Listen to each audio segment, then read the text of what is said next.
Welcome back to AutoLooks. I'm your host, Everett, as always, and this week we are looking at the demise of the Coupe and Convertible marketplace. AutoLooks.net Autopod, streaming day or night, coming right at you, right here, right now.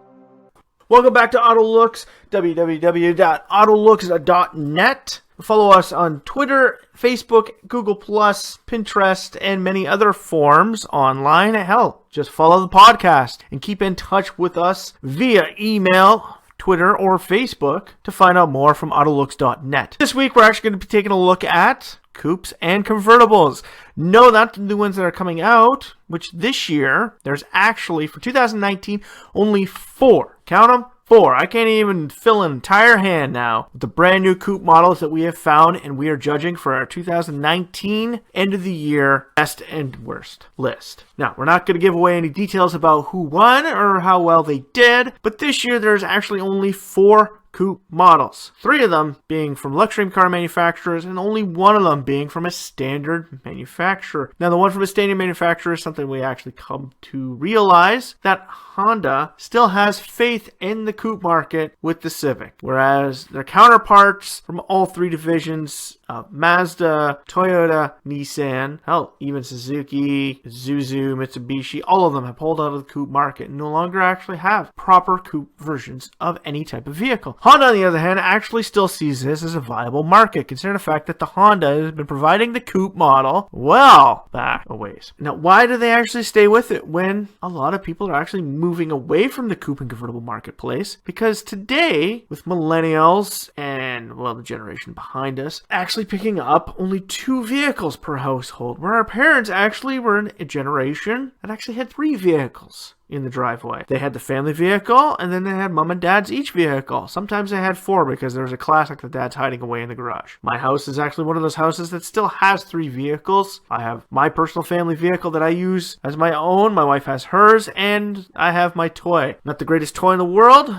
but it gets me by. So, why are we talking about the demise of the Coupe and Convertible marketplace, and what is actually killing it off? Well, for starters, it is actually my generation that is killing it off, because my generation doesn't want to own 3 vehicles. They see it as a waste of money. Hell, let's spend more money on our cell phones and our computers and clothes and trips and all that, rather than having fun with a 5-speed manual on a back road on a late Saturday afternoon. I don't know about you, but I loved when I went and took my trip to Cuba. It was great. I had lots of fun. I was so excited, and my wife and I loved it. But taking my car on a back road, not too far away from my house, on an original, I'm not talking about updated, original highway that crossed the great country of Canada. It was built way back in the early 1900s. It's windy, follows every rock, goes around every major tree, and it hugs basically the railroad, the route it couldn't take. So we're talking about up, down, and around through the mountainous areas of this great area of northern Ontario. Yes, I'm talking about where I am. And the fun car that I have, a 2002 Kia Rio. Nothing's exciting. Hell, it's 109 horsepower of decentness. Drop that thing down, give it some stickier tires, a stiffer suspension with some strut braces on the damn thing, and on some of those fun back roads, you can have an amazing amount of fun. Now, I get it. It's not a coupe, and I'm talking about coupes and convertibles here, but I actually am also talking about the reason why coupes and convertibles are dying out and need your help. They need us to bring them back. Why? Because look at our parents' generation. How many of you, your parents owned at least 1 coupe in their time? Oh, my dad owned one. We had a 1987 Dodge Shadow. That was his vehicle to go back and forth to work. He had well over an hour drive to work, and he wanted to do it something fun. And yes, it was a 5-speed, so he had lots of fun driving on that big highway going into work, and it was a coupe. Besides that, we also did have an original 1978 Honda Civic, 2-door hatchback. I get it, it's not a coupe, but it's still a 2-door, and it was fun. Now, why is my generation looking at this and saying, we don't want a coupe, we don't need a coupe? Why? Because a lot of us, we wait longer to buy vehicles, which means we're not buying vehicles when we're 18 years old. We're just getting out of high school, getting our first jobs, or going away to college, and spending our money that we earned all those years of saving up while we're in high school at our jobs to buy this amazing 2-door, fast, fun vehicle to go out and have fun on back roads like I was talking about. No, we're using that money and we're going out and we're buying something that we can lug around all of our friends. Why? Because most of us, for instance myself, out of all my friends, I was one of 2 that actually had driver's license back in the day, and I was the only one who actually owned his own vehicle. So why did I need a sedan when I was in college? Because it's the only way to get my friends around. I couldn't jam them in the back seat. Hell, you can't fit 8 people full-on freaking coupe. Not supposed to fit them in a sedan either, but a lot of people have done it, and a lot of people will keep doing it. But no, a lot of people these days, when they start getting their first vehicles, they start getting them in their mid to late 20s, hell, even in the 30s before they start getting them. And they look at it as, this is an investment. I'm not going to be keeping this thing for just a couple years, like how our parents were. Hell, we're just buying this for a couple years and we're going to trade up. No, they look at this as an investment. We're buying this for just, well, we're going to keep it for a while. And if I meet somebody and I have kids and I need to haul stuff around, well, I can't do that in a coupe. People don't think about, hey, maybe I have a friend with a truck, or hell, there are car sharing programs out there. There's rental programs. Hey, if you need something, do like I do. I don't own a truck. I own a crossover utility vehicle that I can fit 8 people into, but picking up plywood, drywall, I still need a truck. So either I ask my dad or I borrow one or I rent one, right? No, kids these days are looking at it as, I need something that does everything. So that's when we get into these bland, boring, and as I call them, stupid aspects of killing off the coupe and convertible marketplace, the crossover utility craze, and the saloon entry into the sedan market. Now, what's a saloon? It is a coupe-like profile on a sedan. Mercedes started this out in the early 2000s with the CLS. Volkswagen soon followed with the Passat CC. They gave the illusion that it was a coupe, but it still had 4 doors, so you didn't have to worry about moving your seats forward to let your friends out of the back seat. But I don't know about you, but when you party with some friends, you're the designated driver. You couldn't drink all night, and you gotta drive around 5 drunk or 4 other drunk people in your vehicle. Well, if they're getting rowdy in the back, you gotta remember, you can keep them back there. Just say it. With the coupe-like profile of the Passat CC and Mercedes CLS, they could just jump out the door and take off. So really, where's the fun in that? Where else is the fun? In a little movie from back in 2001. The original Fast and the Furious. I know it takes a look back at that, to the last chase scene in that movie. Okay, not the last chase scene, the second last one, where they're actually attacking the transport truck driver. What are they driving? They're not driving 4-door Honda Civic SIs. No, they're driving Coops. They're driving the Civic Si Coupe model. Why? Because it's fun. It's amazing. It's cool. Nothing is cooler than popping out of a 2-door vehicle. But unfortunately for these days, the only people that actually buy coupe models of vehicles are people that are well off, they don't have any kids, and they still want to get back and forth to the office. They either live on their own, or it's 2 people in a household, they each have their own vehicle to go back and forth to the work, which means they might have a sports car or a coupe or something, and they have a vehicle for the weekend. But most of these people usually live in warmer climate. Now, me being myself from Northern Ontario, it gets a little cold up here, so using a coupe in the wintertime isn't exactly that fun. But hey, my parents did it back in the day, and nobody does it anymore, because they think, well, I can't use that in the winter,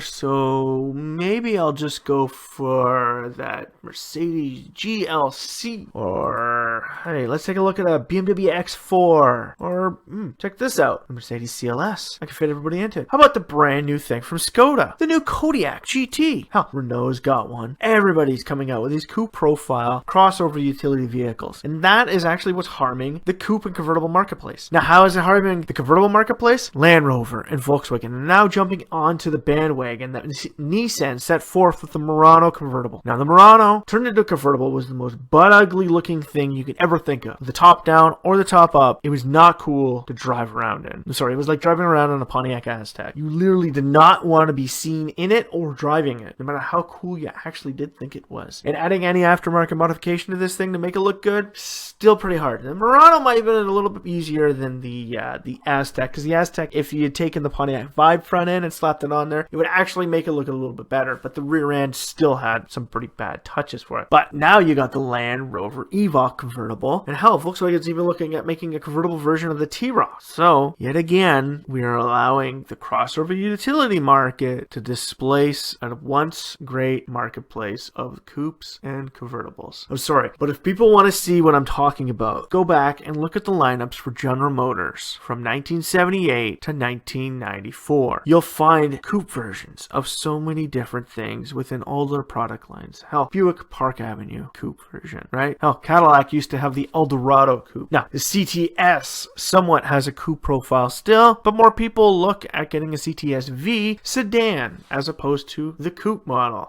I don't know why. Just like more people choose to go for the CTS V sedan rather than the wagon, where wagons look a lot better when they're actually modified. I'm sorry, people, but I'm a big fan of aftermarket wagons. I still am. The coupe profile is something that is amazing and still looks pretty cool. I originally was a big fan of the original Mercedes-Benz CLS. And I love the Volkswagen Passat CC. The previous house I lived in, there was a hairdresser on my way home who actually had one of those, and it was a great thing to see. Now, I'm not saying I don't like the saloon models. I'm just saying creating too many of them and expanding more into markets where people would be more likely to buy coupe versions, you're going to slowly kill off the coupe profile. The actual segment. Coupes are a dying breed, I'm sorry to say. Coupe and convertibles. They're not something that's going to be completely lost in the world because we'll still have the coupe profile and convertible versions of crossover utility vehicles, but they are a dying breed that we're slowly losing in this great automotive world that we have today. Now, if you people ever want to help out and maybe save the coupe profile from extinction, maybe you should start looking at the fact that owning 3 vehicles isn't that actually bad. Currently, I am actually looking and considering getting a 4th vehicle because I would actually like to have something a little bit cheaper and a little bit more fun for the wintertime. I don't like using my big family vehicle. You know, a Mazda CX-9 is great. It is amazing in snow, but really it's a pain on the gas. And when you got to drive 8 to 10 kilometers every day to go back and forth to the office, you'd prefer to do it in something a little bit more fun. There's a guy down the road who actually has a WRX STI, and I could see that he loves going to work. I would love to use my Rio, but unfortunately, that's my summer car. And unless I can get a bit of a summer car and turn that into my winter beater, it'd be a little bit better. So I'm actually one of the few people that are considering owning up to 4 vehicles, where unlike most people in my generation are looking at only having 2. And of those 2, the only coupe that would be sitting in their lineup would be either a coupe profile sedan or a coupe profile crossover utility vehicle, which I am not the biggest fan of. And we'll actually get into more detail about that in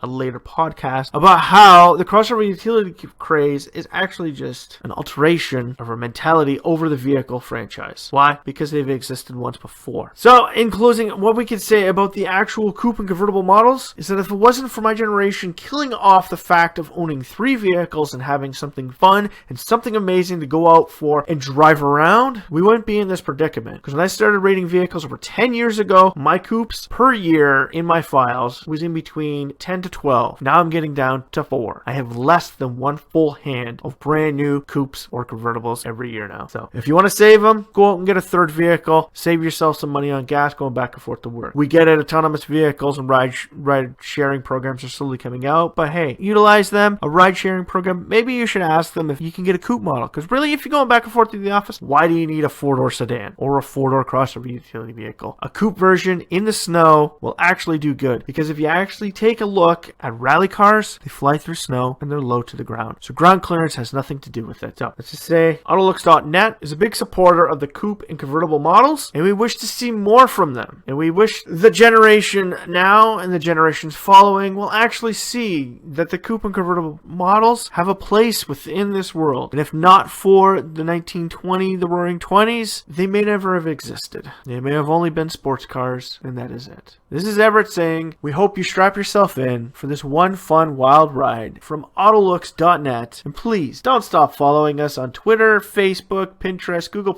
or the AutoLooks.net website and AutoPod podcast.